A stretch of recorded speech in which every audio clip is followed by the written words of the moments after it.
Thomas Soto.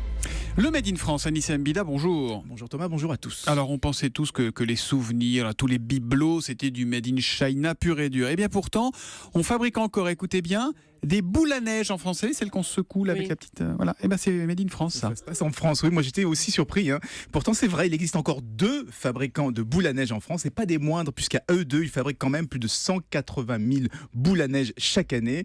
Alors ils sont tous les deux installés au pied des Alpes, à quelques kilomètres l'un de l'autre. Il y a d'abord la maison Bruot à Oyonnax, et puis la société JLK à Meillonas. Ça c'est près de Bourg-en-Bresse. C'est dans l'Ain. C'est dans l'Ain. 0-1. Voilà.